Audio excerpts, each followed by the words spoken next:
Assalamualaikum warahmatullahi wabarakatuh. Salam sejahtera buat kalian semua anak-anakku. Semoga selalu diberikan kesehatan selama masa pandemi COVID-19 ini.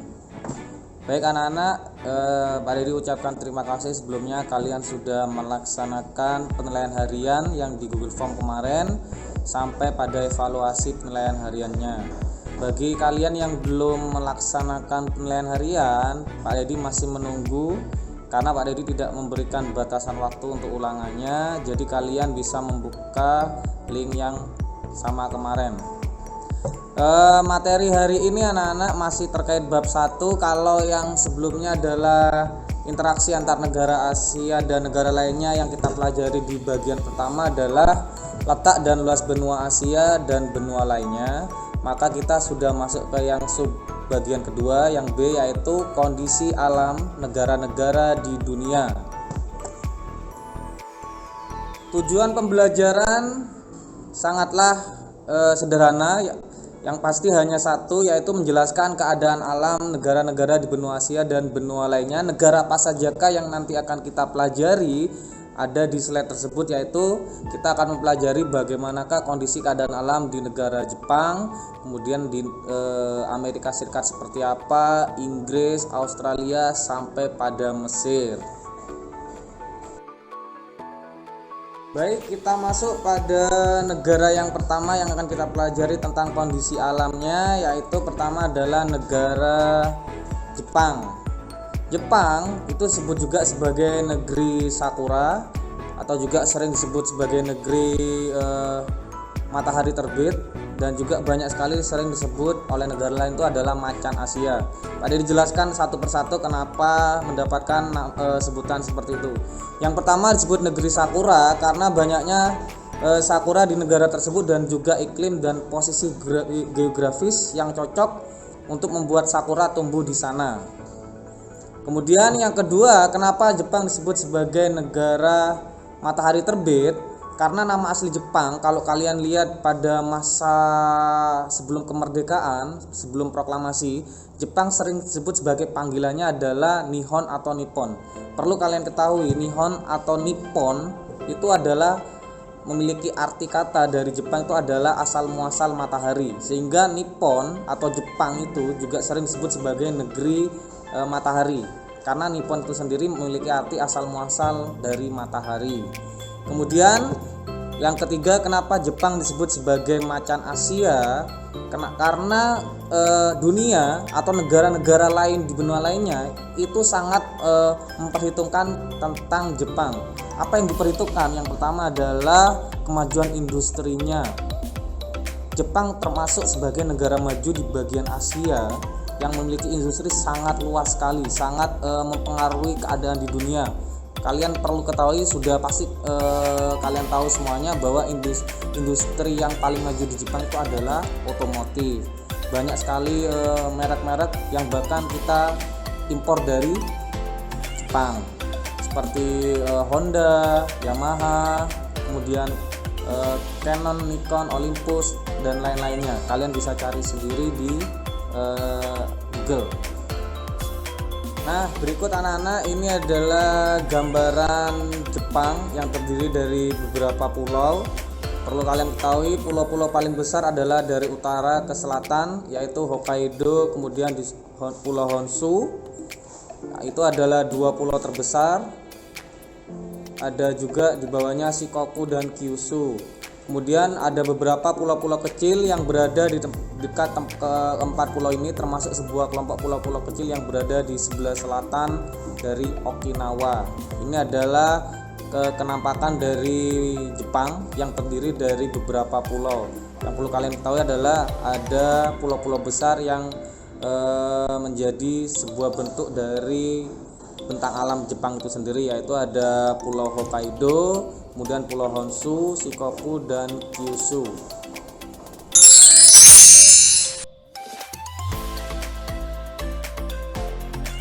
Nah, ini adalah hal penting. Yang pertama adalah nama internasional dari Jepang itu sendiri adalah Japan. Kalau kalian lihat di bendera-bendera peta dunia itu ada bendera dan nama-namanya. Kalau Jepang itu nama internasionalnya adalah Japan. ibu kota dari Jepang itu sendiri adalah Tokyo. Bentuk negaranya adalah kerajaan. Kemudian kepala negara itu diperintah oleh kaisar. Kemudian kepala pemerintahannya itu adalah perdana menteri. Jadi kepala pemerintahan itu wajib melapor kegiatan negaranya kepada kepala negara ya. Jadi perdana menteri nanti pada akhirnya akan melapor kepada kaisarnya. Bahasa yang digunakan adalah Jepang, mata uangnya adalah yen.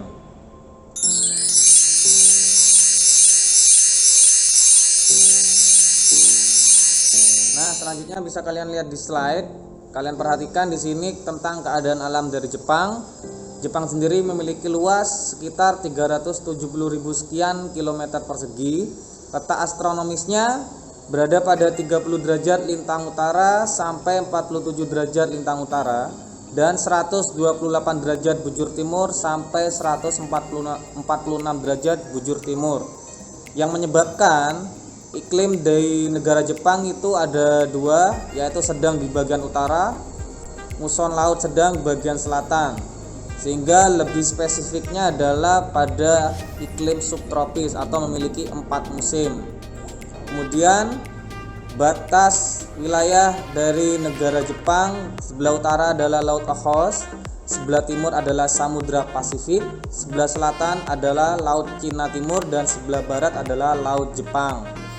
Kemudian titik tertinggi di Jepang adalah berada di Gunung Fuji dengan ketinggian 3.778 meter. Bentang alam laut di Jepang 16% berupa dataran rendah. Jadi kalau 16% berupa dataran rendah, maka sisanya itu lebih banyak pada dataran tingginya.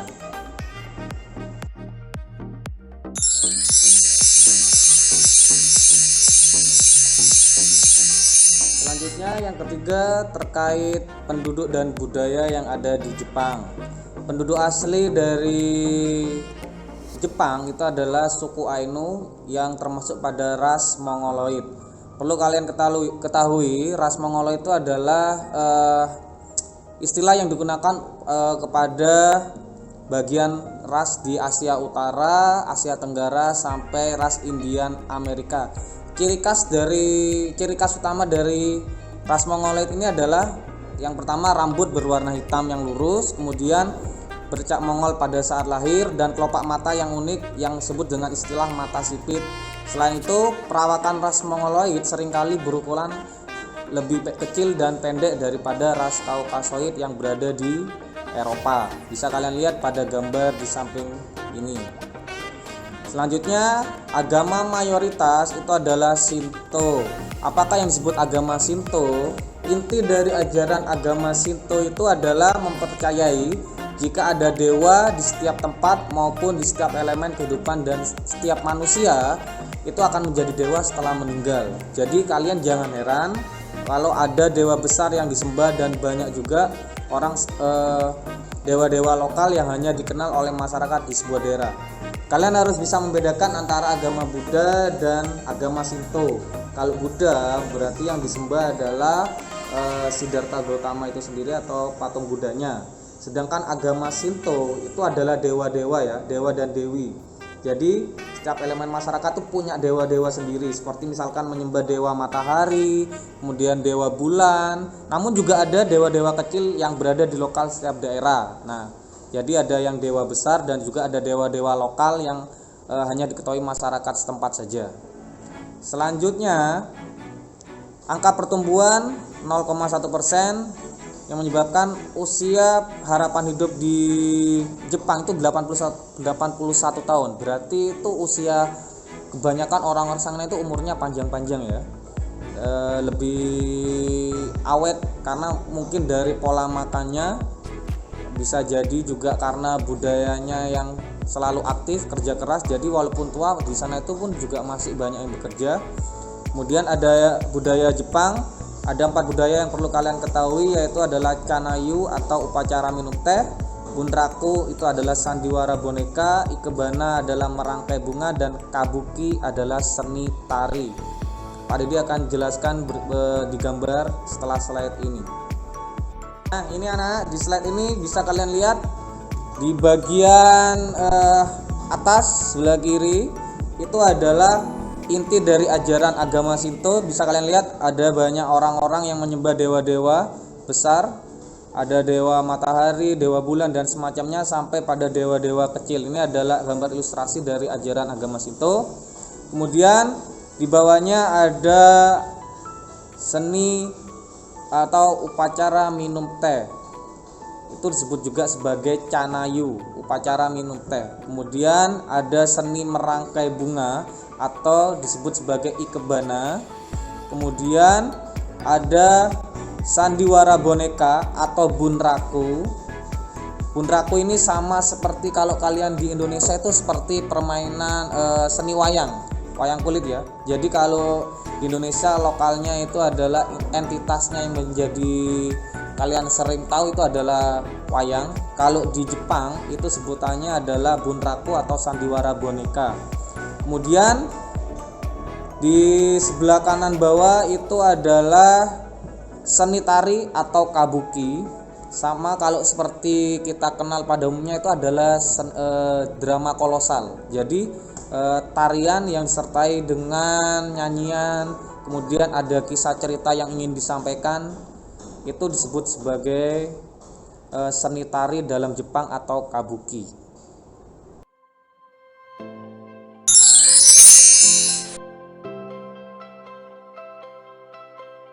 Selanjutnya yang keempat, kita berbicara tentang perekonomian di negara Jepang. Yang perlu kalian ketahui, yang pertama, perekonomian di Jepang itu sangat bergantung pada yang pertama adalah perikanan. Laut Jepang itu banyak menghasilkan ikan, kurang lebih 7 juta ton ikan setiap tahun.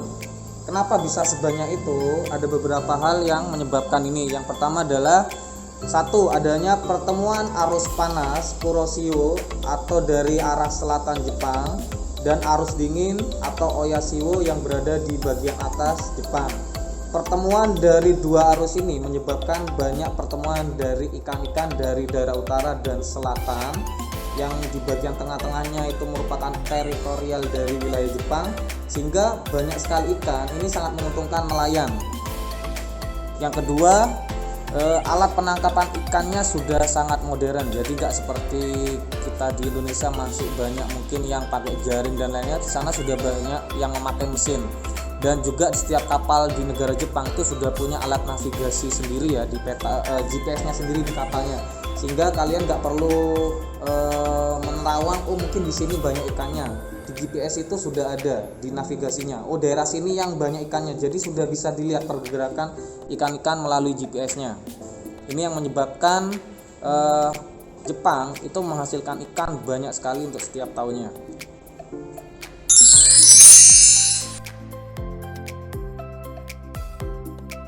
Selanjutnya yang kedua yang menyebabkan perekonomian di Jepang itu sangat maju adalah dari bidang industrinya.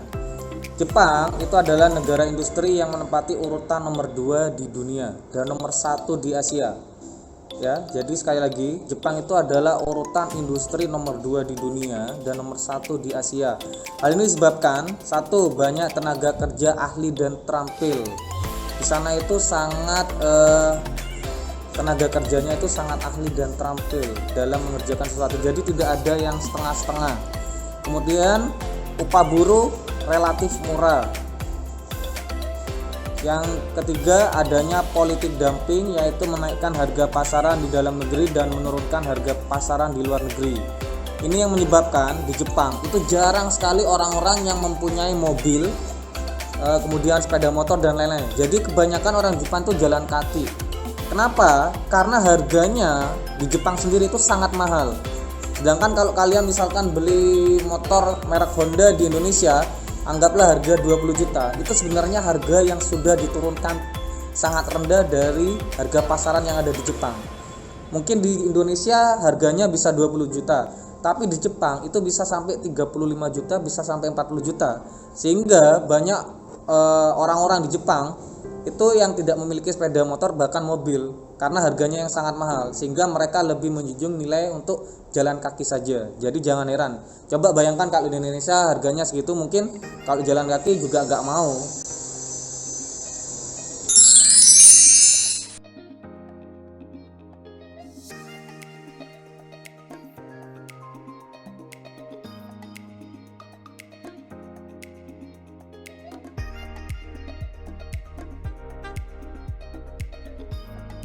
Selanjutnya yang ketiga, setelah tadi yang pertama adalah perikanan, yang kedua adalah industri, yang ketiga adalah pertanian.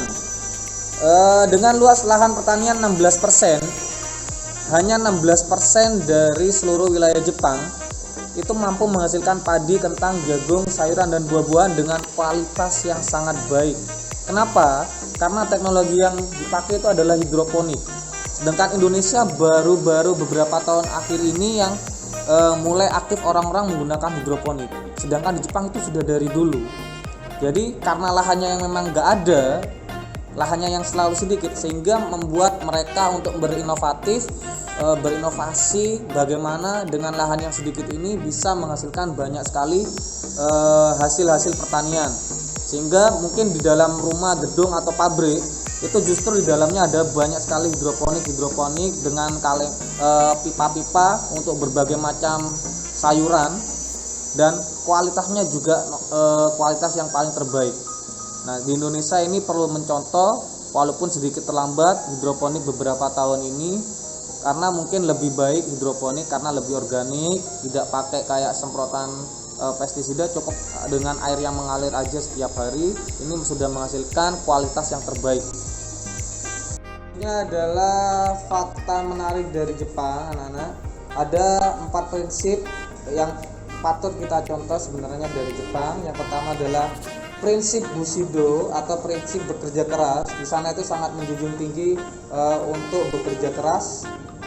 Sedangkan kalian bisa bayangkan di Indonesia sendiri banyak sekali orang-orang yang bahkan bermalas-malasan, bahkan ada yang tidak mau bekerja, ada yang hanya diam di lampu merah untuk mengamen dan lain-lain. Itu sangat disayangkan. Bahkan orang-orang di Jepang yang sudah tua-tua pun mereka bekerja, bahkan jalan kaki dari rumah ke perusahaannya. Ini perlu kita contoh bahwa untuk maju kita perlu prinsip Bushido atau bekerja keras. Yang kedua ada prinsip samurai. Ini adalah prinsip yang sangat ditanamkan pada militer Jepang, bahwa mereka sangat menjunjung tinggi harga diri dan tidak mengenal menyerah. Jika mereka tertangkap oleh musuh, mereka tidak akan memberikan satupun sedikit informasi kepada pihak musuh, sehingga yang mereka lakukan adalah bentuknya adalah harakiri atau menusukkan pedang ke perut sendiri. Kalau anggaplah kalian bunuh diri demi menjaga keselamatan negara kalian sendiri. Kemudian ada prinsip Keishan, itu adalah prinsip kreatif, inovatif dan produktif. Artinya yang dijunjung tinggi adalah kesungguhan, kerajinan dan minat serta keyakinan. Jadi walaupun banyak anggaplah di bidang industri sepeda motor, walaupun di Jepang itu industrinya maju bidang otomotif, tapi mereka sangat berkreatif dan inovatif. Jadi hanya ada satu merek aja, misalkan Honda, kemudian ada Yamaha dan lain-lainnya. Dan bahkan merek-merek itu juga punya persaingan yang sangat kuat di dunia, sama-sama kuatnya dan sama-sama besarnya. Kemudian prinsip Kaizen itu adalah tepat waktu. Di Jepang sendiri sangat menjunjung nilai tepat waktu. Bahkan kalau kalian telat bekerja, maka ada denda sendiri yang akan kalian terima. Sehingga mereka pun dari subuh pun sudah berangkat kerja jika sudah jaraknya agak jauh dari perusahaannya. Sedangkan di Indonesia sendiri mungkin kalian masih sedikit telat-telat, apalagi buat kalian yang mungkin berangkat sekolah kemarin sering telat. Nah, ini menyebabkan kalian malu, karena kalian saat telat pun kalian harus memakai rompi, dilihat teman-temannya karena terlambat, dapatkan hukuman, sanksi dan lain-lainnya. Nah, ini pada diharapkan kalian sangat menjunjung juga nilai prinsip Kaizen atau tepat waktu dalam segala hal atau berbagai macam bidang. Selanjutnya adalah bentuk muka bumi Jepang dan geologinya. Bentuk muka bumi Jepang sendiri terbagi menjadi dua, yaitu 70% itu bentang alamnya adalah pegunungan dan 30% itu adalah dataran yang kecil. Kemudian bentuk dari geologinya sendiri, Jepang termasuk pada bagian dari cincin api atau ring of fire, yang menyebabkan Jepang itu sendiri memiliki banyak sekali gunung api. Sehingga jangan heran di Jepang sendiri ada sekitar 192 gunung api tersebar di seluruh Jepang dan mereka semuanya adalah aktif, sehingga menyebabkan Jepang itu sering terjadi letusan gunung api, kemudian juga banyak sekali sering terjadi gempa bumi karena letusan dari gunung api yang ada di lautnya juga ada, sehingga 25% wilayahnya itu tertutup lapisan vulkanik atau abu vulkaniknya. Dan karena kondisinya yang banyak sering terjadi gempa bumi, itu karena juga perbatasan lempeng benua Asia dan lempeng Samudra Pasifik, sehingga sangat terbatas akan sumber daya mineral dan menyebabkan Jepang itu harus banyak impor ke negara lain dalam perbaikan-perbaikan karena akibat dari gempa buminya itu sendiri. Untuk flora dan faunanya sendiri, 67% wilayah Jepang adalah hutan, sehingga floranya yang menjadi ciri khas dari negara Jepang itu juga ada, yang pertama adalah pohon ek, kemudian bambu, hasilnya ada juga pohon maple, beech dan poplar. Faunanya yang sering ditemui dalam Jepang itu adalah babi hutan, monyet, serigala dan rusa. Kemudian kondisi penduduk di negara Jepang sendiri memiliki kurang lebih 126,9 juta jiwa. Kemudian angka kelahiran relatif rendah, pertumbuhannya bahkan minus 0,1%, sehingga jarang sekali orang yang melahirkan. Kenapa? Karena mereka sangat menjunjung tinggi budaya bekerja keras. Mereka lebih banyak pada fokusnya adalah bekerja daripada berumah tangga. Kemudian jumlah penduduk lanjut usia semakin besar karena seperti yang kalian tahu tadi, usia harapan hidupnya itu sampai 81 tahun. Bahkan tahun 2013 usia harapan hidupnya mencapai 86 tahun. Sehingga menyebabkan banyak sekali jumlah penduduk lanjut usia yang di negara Jepang. Kemudian sebagian besar bekerja di luar sektor pertanian. Karena kalian tahu sendiri hanya beberapa persen wilayah yang bisa ditanami oleh bidang pertanian, sehingga banyak lebih pada perusahaan-perusahaan di bidang industri. Kemudian 98,5% etnik Jepang, kemudian 0,5% terdiri dari warga Korea, kemudian 0,4% dari Cina, dan lain-lainnya 0,6% bisa berasal dari negara-negara lainnya. Baik anak-anak, mungkin hanya ini saja yang bisa Pak Dede jelaskan terkait kondisi alam negara di Asia dan negara lainnya yang masuk pada negara Jepang pada bagian pertama. Tugas kalian sekarang di Google Classroom yang nantinya akan dikirim, Pak Dede hanya memberikan satu soal saja. Nanti silakan kerjakan di buku tulis seperti biasa, kemudian foto dan kirimkan di kode Google Classroom untuk mata pelajaran IPS-nya.